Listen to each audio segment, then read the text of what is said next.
Anda mengangkat ini sebagai salah satu juga menggugah banyak orang untuk ayo berdamai dari musik ukulele dan berdampak kepada dunia. Temanya apa sebenarnya? Jadi tahun ini musik ukulele untuk perdamaian dunia. Saudara, Maluku Bicara menyapa Anda. Beragam peristiwa yang terjadi di seputar Maluku yang layak diperbincangkan dan diketahui publik. Maluku Bicara bersama saya, Edwin Lohenapesi. Saudara, Maluku Ukulele Leaders tanggal 4 September nanti memasuki usia yang ketiga tahun. Beragam proses yang mereka sudah siapkan untuk menunjukkan yang terbaik dari pemain-pemain cilik ukulele yang ada di Maluku akan siap tampil. Mereka menggelar acara ini dengan mengusung tema ukulele akan memberikan perdamaian untuk dunia. Ikuti perbincangan saya kali ini bersama dengan Bung Niko Tulalesi, Ketua Maluku Ukulele Leaders di Maluku Bicara. Selamat sore Bung Niko, apa kabar? Ya, luar biasa. Oke, kita mau bincang-bincang sedikit nih, Bung Niko. Oke. Saudara, Maluku Bicara hari ini kita on the spot bersama dengan salah satu pemimpin ukulele leaders yang tidak asing lagi kalau kita menyebut namanya. Kita akan mengajak Anda untuk melihat persiapan bagaimana hari ulang tahun Maluku Ukulele Leaders yang memang berhasil di usia yang pertama dan kedua. Di tahun ketiga ini, apa persiapan mereka saja? Sudah bersama dengan saya, Bung Niko. Luar biasa, Bung Niko, apa kabar? Baik-baik saja Bung Edwin dan semua pemirsa NTN12 News di Maluku. Nah, saya melihat wajah Anda cukup cerah ini. Amin. Ini kayaknya ada momen terpenting di usia 3 tahun ini. Iya. Apa sebenarnya persiapan yang sudah disiapkan untuk menyongsong hari yang paling bersejarah di Maluku Ukulele? Dari siapannya sih biasa-biasa saja. Karena ini sudah gelaran yang ketiga. Dan selama gelaran 1-2 itu kita evaluasi ya. Iya. Apa-apa yang harus diperbaiki, apa-apa yang harus dibenahi, apa-apa yang tidak usah. Ya. Dan di tahun ini acaranya kita buat lebih semarak, non seremonial. Jadi tidak ada acara seremonial seperti tahun lalu, ada pejabat-pejabat naik ngomong di depan dengan sambutan yang membuat anak-anak tuh tidak tahan buat menunggu. Betul, betul. Tahun ini kita buat lebih simpel, Ya. lebih kepada selebrasinya saja. Tetapi di momen kali ini kita mau membuat ini ada sesuatu yang kita buat. Setiap tahun selalu ada sesuatu yang kita buat.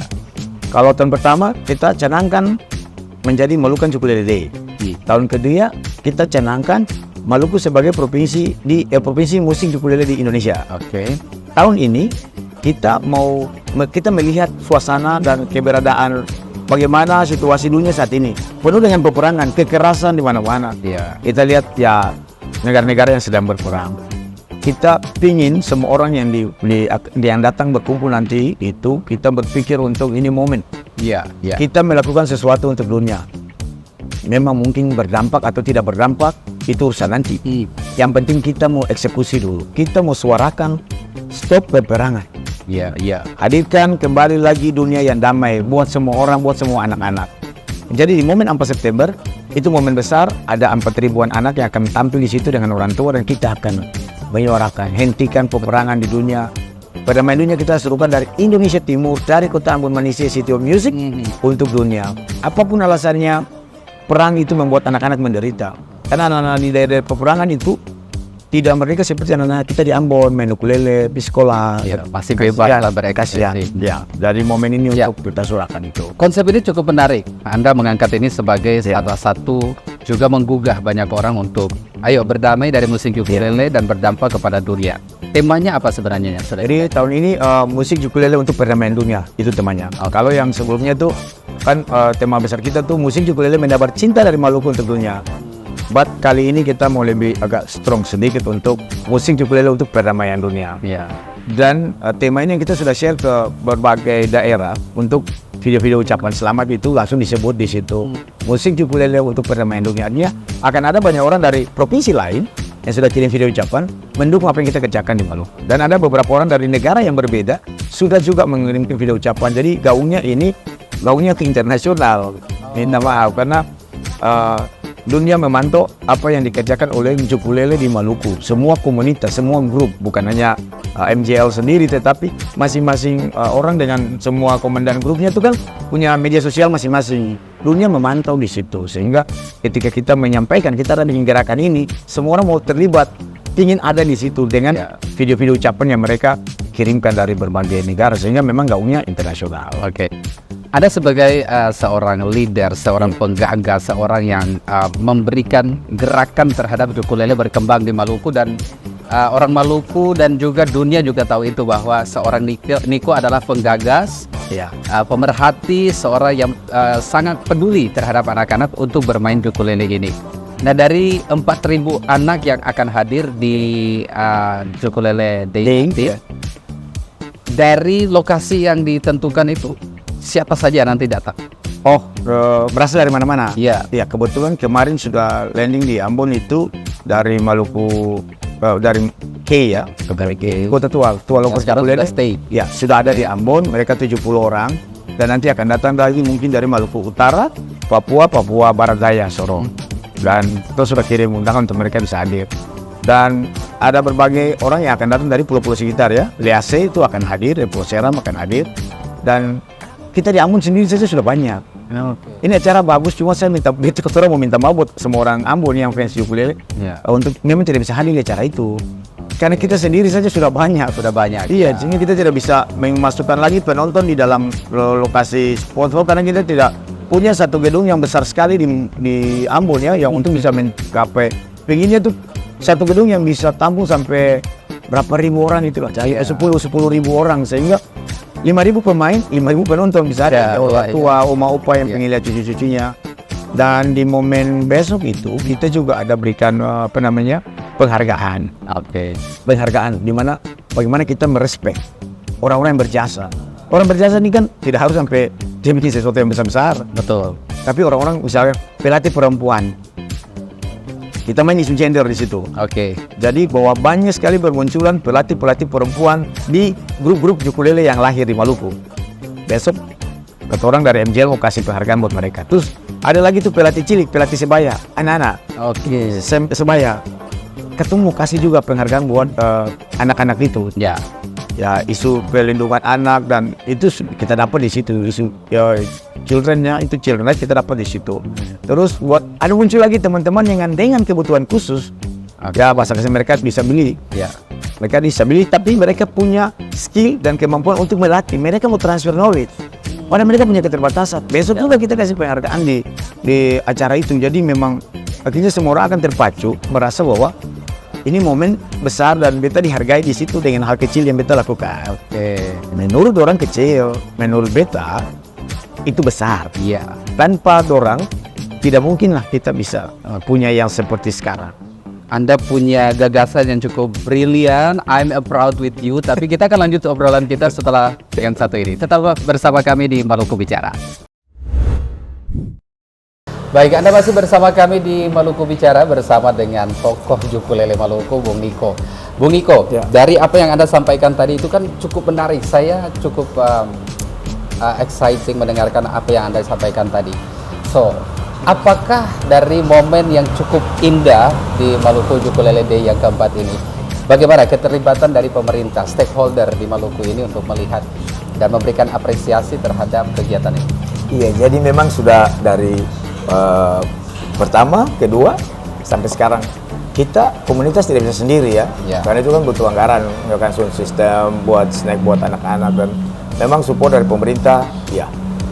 Jadi kita dapat dukungan dari pemerintah provinsi, dinas khusus ya, dinas pariwisata provinsi, terus Dispar Kota, juga Balai Pelestarian Budaya. Kita juga bekerja sama dengan Korem, dan sementara sudah juga dengan Telkom akan support buat kita, itu akan live streaming.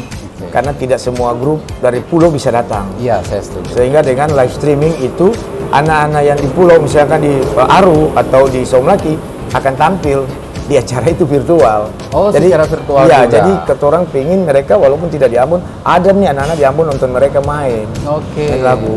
Jadi di tahun ini semua anak-anak tidak naik, yang bisa tampil, yang tampil hanya yang dari kabupaten. Ya, yang kalau anak di kota ya kita akan perayaan nyanyi di tempat duduk biasa, nyanyi semua lagu bersama, tapi yang tampil itu yang dari kabupaten. Why? Kenapa? Kita buat anak-anak di kota ini punya panggung setiap waktu. Betul. Tapi anak-anak dari kabupaten kan kasihan, kapan lagi dorang akan ada di Ambon. Dan satu hal yang paling penting, kita sudah dari tahun lalu sebenarnya ya, not only come to perform, main ukulele dan menyanyi, Tapi mereka harus bawa, mereka punya adat budaya, masing-masing kabupaten perform dulu baru lagu dengan ukulele.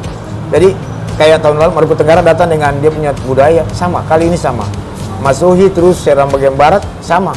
Maluku Tengah dengan Seram bagian barat, Kota Tual, terus Maluku Tenggara, mereka akan datang, mereka akan tampilkan dulu. Mereka punya tradisi di sana dulu. Mau tarian atau mau apa, itu yang ditampilkan dulu 2 menit atau 1 menit, 3 menit, baru mereka jalan pakai ukulele nyanyi lagu. Kita ingin membuat itu ajang untuk bagaimana kita melestarikan kita budaya, tidak hanya musik ukulele. Musik ukulele itu kayak ya rel kereta api lah, tapi momen-momen lainnya mereka bisa tumpuk dengan budaya tarian, budaya yang lain, itu memperkaya. Anak-anak ini jadi edukasi buat anak-anak yang lain. Anak-anak di Ambon misalkan, bisa kalau 4.000, 3.000 sekian tuh dari Ambon, yang sekian dari kabupaten datang dengan dia punya talenta masing-masing nih kan, ciri khas budayanya. Anak-anak di Ambon kan dia belajar tuh, oh iya ini dari kabupaten ini, oh ini dari pulau ini, tarian ini, oh cara mainnya begini. Jadi saling mengedukasi, melestarikan budaya itu tidak harus dengan hal yang simpel-simpel begini, kita tambahkan di situ, sehingga ada transfer knowledge di situ juga kan. Betul. Di samping memang Malukan Ukulele Day ini makin membuat kita berdiri makin kokoh di Maluku, Indonesia Timur bahkan, karena sudah mempengaruhi Papua Barat, Papua Barat Daya, Maluku Utara, dan orang punya kemampuan untuk membuat inovasi-inovasi dengan musik ukulele di kota ini luar biasa. Betul. Knowledge-nya tuh makin berpikir, makin berkembang, sehingga mereka mengeluarkan hasil-hasil yang luar biasa. Ya beberapa, dan itu memperkaya Ambon City of Music. Buat unik, kita punya alat-alat musik ukulele yang luar biasa, yang indah. Itu akan dipamerkan di acara itu juga. Jadi memang ruang itu memang spesial untuk lengkap. Nah, saya ingat waktu pernah kita podcast. Anda diundang di Maluku Bicara untuk podcast dan sempat viral dengan julukan yang saya berikan, yaitu Bapak Ukulele. Itu tidak salah. Itu tidak salah karena orang yang mendorong, orang yang mempunyai beban.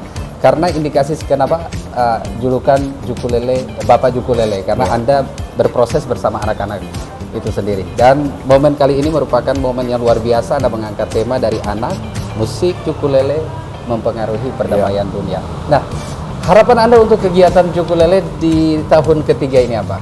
Iya, jadi kita mau bilang lagi tadi soal Bapak ukulele ya. Ada banyak bapak-bapak dan mama-mama ukulele juga ya di Maluku. Sehingga Om Niko sendiri, kita hanya mengkoordinir orang-orang hebat ini ya. Kita hanya mengkoordinir orang-orang hebat. Tapi kalau bilang Bapak ukulele, banyak bapak-bapak dan banyak mama-mama hebat, bahkan anak-anak ukulele yang hebat. Luar biasa. Harapan tahun ini memang semua orang harus pulang sukacita di acara itu. Kenapa sampai kita buat kali ini lebih simpel, tidak seremonial. Kita libatkan banyak musisi. Kita sudah undang juga Bung Ken Satrona untuk ada lagu Ambon City of Music itu pakai mix dengan DJ. Saya dengar juga lagu ciptaan Anda juga akan on the stage nanti. Ya, lagu utama ada 2. Lagu yang pertama itu City of Music, itu Ambon Manise. Lagu itu beta tulis karena ingin bahwa Ambon Manise itu jadi doa lagi. Kalau 4.000 anak Ambon menyanyi Ambon Manise, mendoakan lagi supaya Ambon kembali manis. Ambon memang kotor sekarang kan. Kita bawa, aduh kecewa dengan Ambon sekarang, Ambon lagi kotor. Nah, kita kembali membuat lagu itu sehingga orang itu tidak hanya berpikir, anak-anak yang sekarang kan, generasi Z kan berpikir Ambon City of Music, lupa Ambon Manis. Betul. Nah, sehingga di lagu itu beta menulis City of Music itu Ambon Manis, refnya. Pak Niko, sebentar. Boleh nyanyikan sepenggal lirik aja, ini kayaknya udah kangen nih. Bisa pakai ukulele nih. Partnya tuh kalau refnya City of Music itu Ambon Manis. Itu saja. Sisanya nanti di hari H. Jadi itu jadi doa. Di lagu itu kan kita tulis juga tuh soal musik-musik yang menjadi sudah ditetapkan Ambon Music Office sebagai objek wisata musik, seperti Suling di Tuni, Tahuri di Hutumuri. Lagu itu yang Suara Tutup ada semua di dalam, ada dalam situ. Jadi semua musik dalam lagu yang dari Maluku berkolaborasi untuk ada di dalam itu ya. Lagu Dan ada, kita akan hadirkan Totobuan, ada semua di momen itu. Ada tarian dari Kristen, ada tarian dari Muslim juga untuk opening. Sehingga ini memang suasananya tuh suasana orang bersaudara di situ. Kalau untuk perdamaian dunia itu kita akan nyanyi lagu yang We Are the World. Anak-anak akan nyanyi lagu itu. Dan jadi 2 lagu utama itu yang kita pingin ada sesuatu dari situ musik di momen yang ini. Terakhir Bung Niko, harapan Anda untuk anak-anak yang tampil dan anak-anak yang tidak diberikan panggung ya, tapi mereka dapat menyaksikan. Tidak sempat datang. Ya. Anda boleh berbicara kepada mereka sehingga impian mereka mungkin terkabulkan dengan apa yang Anda harapkan. Oke, so adik-adik yang bisa datang ke Ambon, welcome di Malukan Ukulele Day tanggal 4 September. Dan buat adik-adik yang tidak bisa hadir, nanti bisa ikuti lewat virtual. Kalau yang memang mau tampil, bisa ketuanya kasih kabar, untuk koordinasi dengan teman-teman, bisa kok lewat live. Tapi jangan sedih, Malukan Ukulele Day ini akan ada sepanjang adik-adik hidup. Om Niko dorang, Om Edwin sudah tua, tapi ini sudah ditetapkan setiap tanggal 4 September jadi hari musik orang-orang Maluku, Ukulele Day. Jadi belum datang tahun ini, belum datang tahun depannya lagi bisa datang. Jadi bisa sambil kita lagi berjuang supaya mungkin di tahun-tahun mendatang itu Pemda setempat bisa biayai setiap grup datang, support lah transportasinya, tiket, apa-apa di samping mereka cari sendiri. Baik Bung Niko, terima kasih banyak. Saya rasa bahagia hari ini Anda bisa menjelaskan momentum yang paling indah nanti di tanggal 4 September nanti. Ya, terima kasih juga buat N25 News yang selalu mengundang kita untuk menyampaikan informasi. Baik, sekali lagi terima kasih Bung Niko. Sama-sama, Ya. Pak Edwin dan semua pemirsa, terima kasih.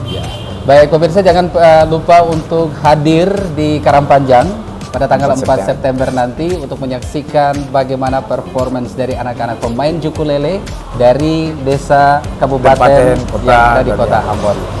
Ingat, musik ukulele akan memberikan Anda inspirasi yang indah. Terbukti tahun ini inspirasinya untuk mendamaikan dunia. Saya Tun Lohena Besi, sampai jumpa.